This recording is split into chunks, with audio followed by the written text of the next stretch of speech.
While I was out on my last assignment, that's the same assignment that I spoke about in my last video, I noticed that there were some parents there trying to take pictures of their children as they were in the pool for the swimming lessons. And then there was also a blogger there who was trying to take photos as well so that he could put up on his blog. And so being a photographer, I noticed that during occasions you have stuff like that going on all the time.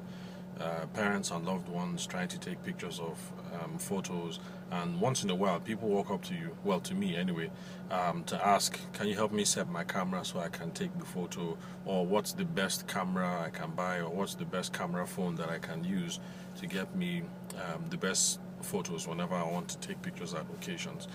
And in my own opinion, well, for those of you who have seen my older videos, I guess you know what my own prejudice on these things, on these matters are, but still I'll just repeat it again.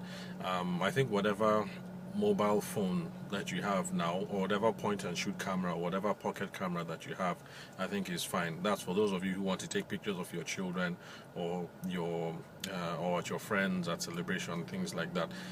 You would benefit most if you just forget about, you don't be so preoccupied with what it is you're using, but then just try and learn proper technique. For instance, at the assignment that I handled last week, parents were taking pictures of their children swimming, but they were taking the pictures with their phones standing at full height with your child who is swimming way down there at your feet in the swimming pool. So sometimes changing the point of view, changing the angle from which you're shooting the photo makes a whole lot of a difference. So when you're shooting with children particularly, it makes a lot of sense to come down to their own eye level. It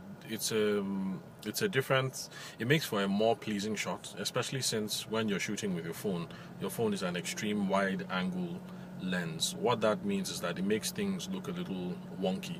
Like for instance, I'm recording this video using my phone, and so because the phone is a wide angle lens, it has this thing where, like in this video for instance, is making the top of my head look much larger and more triangular.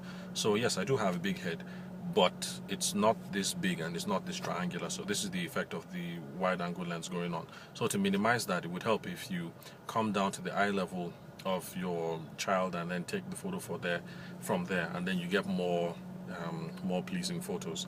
And also, the closer that you can come to isolate the subject, your child or your friend, the better. So if you're at this wedding and you're trying to shoot with your phone, let's say you have the Samsung A8 or one of those type of phones.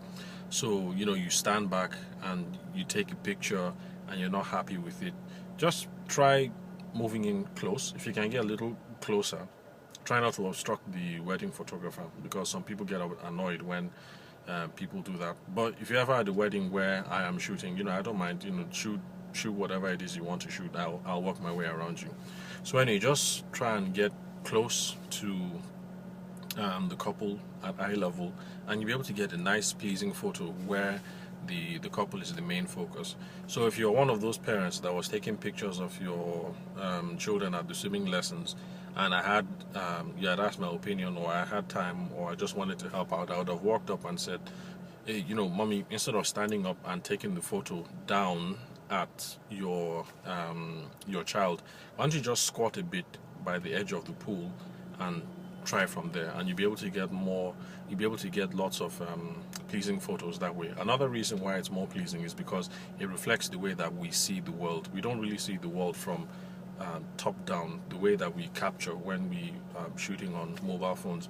We see the world at eye level.